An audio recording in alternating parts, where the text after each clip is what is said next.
उठा उठा चुपचाप मत करो लोग।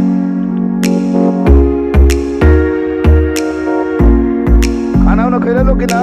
नमस्कार दोस्तों, रात के 1:15 हो रहे हैं और यहाँ पर शिक्षक अभ्यर्थियों के साथ हैं हम।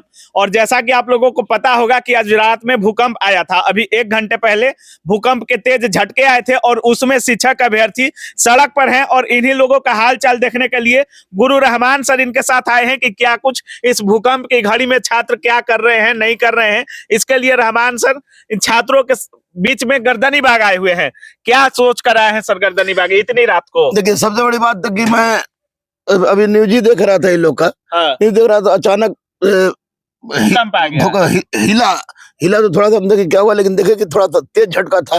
तो तेज झटका के बाद सबसे पहले मेरे दिमाग में ये बात आई कि आखिर उन बेचारे बच्चों की क्या गलती है कि जो बेचारे पढ़ के सीटेट किए, पढ़ के आपको डीएलएड किए, परीक्षा दिए। अब परीक्षा देने के बाद उनको छांट के बाहर कर दिया गया। उनकी गलती केवल यही नहीं कि वो बिहार के हैं, उनकी गलती केवल यही नहीं कि वो पढ़े हैं, वो पढ़ लिख के परीक्षा दिए हैं। तो ऐसी परिस्थिति में जब बिहार के बच्चे, बिहार में कहा जा रहा है कि इतनी बड़ी सीट पर बहाली दिया गया, मैं माननीय नीतीश कुमार को और माननीय तेजस्वी प्रसाद जी को कह रहा हूं कि बहुत बड़ा काम आपने किया है कि आपने 1,22,000 लोगों की वैकेंसी निकाला है। लेकिन 1,22,000 वैकेंसी जो निकला है तो उसमें बिहार के तो सर 1,70,000 1,70,000 था। 1,22,000 का नियुक्ति पद बांटे, उसके लिए ग्रेट सैल्यूट के पात्र है।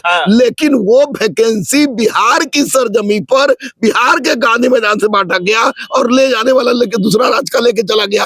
आखिर इन बेचारों की क्या गलती है? मुझे टाइफाइड हुआ है, इनमें से कल कितने बच्चों को 102, इस लड़के को 102 बुखार है सर, और फिर भी यहाँ पर बैठा हुआ है सर। जिंदगी में क्या करेगा? जब नौकरी नहीं मिलेगा तो मर जाएगा। मुझे खुद टाइफाइड है और मैं आया कि मेरे बच्चों के साथ क्या हो रहा है। जब मैंने आपका वीडियो देखा तो पता चला कि एक बच्चा को 102 डिग्री बुखार है। तो ऐसी परिस्थिति में हमारे दिमाग में आया कि अगर मैं गुरु हूँ तो उस परिस्थिति में अगर हमारे बच्चों को 102 डिग्री का बुखार है और वो बैठे हुए धरना पर, तो मेरा जीना दुभर है। और मेरी पत्नी ने कहा कि आप जाइए और आप रवि रंजन को फोन कीजिए। रवि रंजन कहाँ है? सौभाग्य था कि आप भी जागे हुए थे और मैंने आपको बोला आप तुरंत चले। और कहीं ना कहीं हम में भी एक बेचैनी थी कि इतना तेज भूकंप का झटका आ रहा है इनके पास। देखिए सर, ओढ़ने को देखिए, ये गमछी ओढ़कर बच्चे सो रहे हैं सर।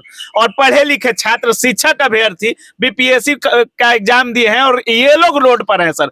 किस तरफ जा रहा है हमारे बिहार का भविष्य सर? मैं कुछ नहीं, मैं माननीय मुख्यमंत्री से, माननीय उप मुख्यमंत्री से हाथ जोड़ के विनती कर रहा हूँ कि हुजूर, हुजूर सुन लीजिए गुहार। इन बेचारे गरीब मासूम बच्चों का सुन लीजिए, सुन लीजिए। आपने जो कार्य किया है हिंदुस्तान की सरजमी पर, ये पहली घटना है कि 1,22,000 लोगों को आपने नियुक्ति पत्र दिया है। तो निश्चित रूप से इन बच्चों को भी नियुक्ति पत्र मिलना चाहिए। लेकिन इनका कहना है सर कि उसमें 40% नियोजित हैं और कुछ अधिकतर अदर स्टेट वाले हैं। तो बिहार के जो फ्रेश छात्र हैं उसमें भी एक लड़के का 2 जगह 3 जगह रिजल्ट हुआ है सर। तो फ्रेश छात्रों का मुश्किल से अगर रिजल्ट हुआ है तो 30,000 से 35,000 सिर्फ रिजल्ट फ्रेश छात्रों का हुआ है सर। इसको कैसे? देखिए, एक बात मैं बता दूं आपको स्पष्ट रूप से, 28,815 बच्चे नियोजित शिक्षक है। उनको मैं कह रहा हूं कि वो नियोजित शिक्षक है तो उनको राजकर्मी का दर्जा दीजिए, आप कह भी रहे हैं। लेकिन जो ऑलरेडी शिक्षक है उसको फिर से शिक्षक बनाने का क्या तुक, जब इतने मासूम बच्चे विशुद्ध बेरोजगार हैं, खाने पीने के मोहताज हैं। उनको आप नियोजित शिक्षक को राजकर्मी का दर्जा दीजिए, सैल्यूट के पात्र हैं। मैं कह रहा हूं कंप्यूटर साइंस में जबरदस्त गड़बड़ी हुई। मैं कह रहा हूं कि 1 to 5 में बिहार, झारखंड हो, हरियाणा हो, राजस्थान हो, उत्तर प्रदेश हो, किसी भी राज्य में डोमिसाइल नीति लागू है। हर जगह डोमिसाइल नीति लागू है। इसके बावजूद इन बच्चों के साथ क्या परिस्थिति है? इन बच्चों के साथ कोई ऐसी बात नहीं है। बिहार में डोमिसाइल नीति क्यों नहीं डोमिसाइल नीति? और बिहार के छात्रों को अदर जगह पे बैन कर दिया गया है सर। वही तो मैं बोल रहा हूँ कि झारखंड हो, उत्तर प्रदेश हो, हरियाणा हो, आपको राजस्थान हो, उत्तर प्रदेश में वैकेंसी निकलता है कि उत्तर प्रदेश का मूल निवासी होना चाहिए। झारखंड में निकलता है कि झारखंड का मूल निवासी होना चाहिए। और मैं बता दूं कि 1 to 5 प्राइमरी जो शिक्षक है बेचारा सब, उस सब के लिए डोमिसाइल नीति लागू करे माननीय मुख्यमंत्री जी। और कम से कम दूसरा लिस्ट जितने भी डीबी में चोर भी घुसे हैं, निश्चित रूप से चोर घुसे हैं, और इस चोर को पकड़ने का काम मुख्यमंत्री और डिप्टी सीएम का नहीं है। चोर को पकड़ने का काम उन अधिकारियों का है जो उनका डीबी कर रहे थे। उनको पकड़ के जितना जल्दी हो सके बाहर किया जाए और दूसरा लिस्ट निकाला जाए, ताकि इन बेचारे मासूम बच्चों के साथ इंसाफ हो सके। और ये जो रात में 102 डिग्री बुखार, आपको भी टाइफाइड हुआ है सर। टाइफाइड, अभी कुछ दिन पहले आपको भी डेंगू हुआ था, और पटना में किस तरह से डेंगू फैल रहा है आपको भी पता है सर। इसमें इस सड़क पर सर न मच्छरदानी है, न ओढ़ने का कुछ व्यवस्था है, न अगल बगल होटल है, खाना भी नहीं खाए, बिस्कुट पानी खाकर ये लोग यहाँ पे बैठे हुए हैं। पिछला वीडियो आप मेरा देखे होंगे, आए थे हम जब इनका जायजा लेने। अभी सर इनको किस चीज का सामान उपलब्ध कराना चाहिए? सरकार को क्या एक्शन लेना चाहिए कि अगर धरना पर भी है तो इनको कुछ तबीयत वगैरह खराब ना हो सर? देखिए, तबीयत खराब तो है ही बेचारों की, हाँ। इनकी जिंदगी खराब ना हो। हाँ। इनको कम से कम सेकेंड लिस्ट जितना जल्दी हो सके उसको निकाला जाए। माननीय अतुल प्रसाद जी, माननीय के पाठक सर, मैं उन लोगों से बार बार निवेदन कर रहा हूं कि सर, ये बिहार के उन गरीब बेचारों का ये हाल है। हाँ। कि जिनके घर में खाना नहीं बनता, वैसे बच्चे यहाँ पर बैठे हुए हैं और वे अपने हक की मांग कर रहे हैं। भाई, इनको हक दीजिए, इनका हक दीजिए, सेकंड लिस्ट निकालिए, डीबी में जो गुंडागर्दी उसकी जांच कराइए, और जो अधिकारी इसमें लिप्त है उसको कड़ा से कड़ा सजा दीजिए। माननीय मुख्यमंत्री, माननीय, जब भी सर छात्रों के साथ अन्याय होता है, सिर्फ रहमान सर दिखते हैं छात्रों के साथ, दूसरे शिक्षक नहीं दिखते हैं सर। दूसरे शिक्षक के बारे में हम कोई कमेंट नहीं करेंगे। मैं गुरु हूं और मैंने गरीबी झेला है, और बच्चों के गरीबी के दर्द को मैं जानता हूं, और जरूरत पड़ी तो इनके लिए मरने के लिए तैयार हूं। डॉक्टर ने मुझे कंप्लीट बेड रेस्ट कहा है, मेरी आवाज नहीं निकल रही है, लेकिन भूकंप के बाद मुझे लगा कि अगर मैं नहीं जाता हूं उससे अच्छा मैं मर जाऊं, और इसलिए मैं बच्चों के पास दौड़ा दौड़ा आया, और आपको मैंने फोन किया कि आप आइए। दौड़ा दौड़ा आया कि इन बच्चों की समस्या का निराकरण हो जाए। क्या रहमान सर छात्रों के साथ जिस तरह से अनिश्चितकालीन धरना पे ये लोग बैठे हुए हैं, अंत तक रहमान सर का साथ मिलेगा छात्रों को? जब तक रहमान की सांस चलती रहेगी, हाँ। तब तक बच्चों के साथ रहमान था, है और रहेगा। और मैं माननीय मुख्यमंत्री से, माननीय उप मुख्यमंत्री पर पूरा विश्वास कर रहा हूं। मैं जानता हूं कि संवेदनशील लोग हैं, अधिकारियों की गलती है, इन अधिकारियों की गलती इन मासूम बच्चों के साथ मत कीजिए हुजूर। हमारे अपने मुखिया, अपने उप मुखिया पर पूरा भरोसा है कि सेकेंड लिस्ट निकाले। अतुल प्रसाद सर ट्वीट करते हैं, हाँ। हिम्मत है तो एक बार निकालिए। सेकंड लिस्ट की बात जारी करने के लिए, सेकंड लिस्ट जारी करने के लिए शुरुआत से, जब से रिजल्ट आया है तब से छात्र मांग कर रहे हैं। नियोजित को कह रहे हैं कि राज्यकर्मी का दर्जा दीजिए, उससे हमको कोई दिक्कत नहीं है, लेकिन फ्रेश छात्रों की बहाली अधिक से अधिक संख्या में कीजिए। सीटेट में जो फेल हैं, जो डीएलएड फेल हैं, जो एस्टेट फेल हैं, उनको कहीं ना कहीं डॉक्यूमेंटेशन में बाहर किया, अच्छे से डॉक्यूमेंटेशन करना चाहिए था और बाहर करना चाहिए था।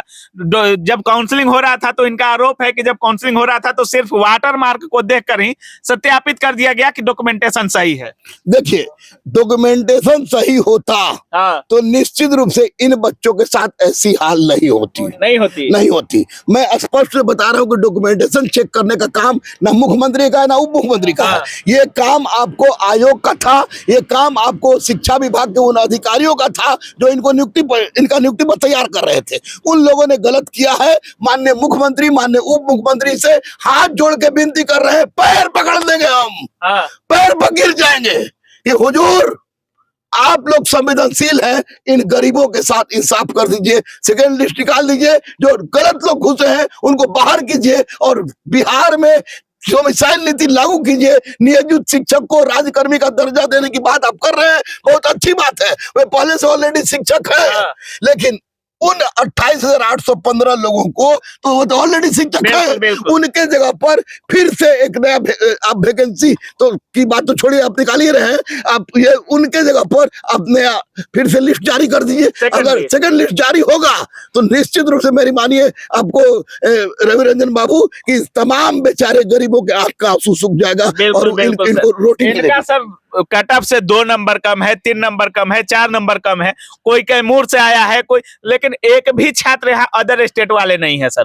कोई कैमूर से आया है, कोई दरभंगा से आया है, कोई औरंगाबाद से आया है, कोई मुजफ्फरपुर से, कोई वैशाली से, इतने दूर दूर से छात्र आए हुए हैं सर। और देखिए सभी छात्र, कुछ छात्र अभी खाने गए हुए थे स्टेशन, अभी देखिए सर छात्र मतलब यहाँ मच्छर काट रहा है कि रह नहीं पा रहे छात्र, इतनी तकलीफें झेल रहे हैं। नहीं, ये बिल्कुल असहनीय है। हाँ। असहनीय, मेरे दिल में दर्द हो रहा है। हाँ। मैं पागल टाइप का महसूस कर रहा हूँ। मेरे बिहार के मुख्यमंत्री सर, बिहार के उप मुख्यमंत्री सर से हमारी डिमांड है, अतुल प्रसाद सर से और शिक्षा अधिकारियों से, कोई हमको विश्वास नहीं रह गया, वे कदम उठाए। छात्रों को भरोसा रखना चाहिए उन पर। बिल्कुल, छात्रों को माननीय मुख्यमंत्री पर, माननीय उप मुख्यमंत्री पर भरोसा रखना चाहिए और अहिंसात्मक आंदोलन, जैसा कि इन लोगों ने गांधी जी को लगाया है, अहिंसात्मक आंदोलन के रूप में ये रहे। रहमान मर जाने तक इनके साथ है। जब भी मौका मिलेगा, जब मैं 104 डिग्री बुखार में आ सकता हूं, तो मैं मृत्यु शैया पर भी रहूंगा। तो आप लोग का दायित्व बनता है कि मुझे टांग के लाएगा कि अगर ये मर रहा है तो मुझे भी मरने में कोई डर नहीं है, मैं इनके साथ मरने के लिए तैयार हूं। बहुत बड़ी बात कहना है सर, बहुत बहुत धन्यवाद सर। इस समय रात के 1:30 बजे रहे हैं और इस समय छात्र हित में यहाँ पर आने के लिए सर। नहीं, छात्र हित की बात नहीं है, ये राज्य हित की बात है, गरीब बच्चों की बात है। नेहरू जी ने भी कहा था कि पीठ पर लात मार सकते, पेट पर लात मत मारो। अच्छा। बाहरी छात्रों को देने से क्या फायदा भाई? हाँ। इन बेचारे जब अपने घर में चूल्हा जले या नहीं जले, पड़ोस में चूल्हा जलने जाने वाली कहावत को दूर कीजिए। माननीय मुख्यमंत्री पर हमको विश्वास है, माननीय उप मुख्यमंत्री पर हमको विश्वास है। कुछ भी और सेकंड लिस्ट आनी चाहिए सर। किसी भी परिस्थिति में माननीय मुख्यमंत्री और माननीय उप मुख्यमंत्री प्रेशर दे अतुल प्रसाद जी को और शिक्षा विभाग को कि सेकंड लिस्ट जारी हो और इन मासूमों के आंसू को पोंछा जा सके। बहुत बहुत धन्यवाद। Thank you. तो जैसा कि आप लोग सुन रहे हैं, सर का साफ कहना है और देख सकते हैं आज भूकंप आया है, उसके बावजूद भी सर भूकंप के होते, टाइफाइड होते हुए भी शिक्षक छात्रों के साथ पहुंचे हैं और इनका हाल चाल लेने की कोशिश की है कि खाए पिए हैं या नहीं है, अच्छे से सो रहे हैं कि नहीं है, भूकंप में इनका कंडीशन क्या है और क्या नहीं है। और सर का साफ कहना है कि कुछ भी हो, सरकार अतुल प्रसाद सर पर प्रेशर डाले, बीपीएससी पर और शिक्षा विभाग पर प्रेशर दे, कुछ भी करे, सेकंड लिस्ट जारी करे और जो भी छात्र इस तरह से मच्छर में और रोड पर भूकंप में भी बैठे हुए हैं, इनके साथ न्याय हो सके। बाकी अब क्या कुछ सोच रहे हैं इस पूरे वीडियो के बारे में, अपनी राय कमेंट सेक्शन में जरूर रखिएगा। आप देख रहे थे काबिल न्यूज। जय हिंद।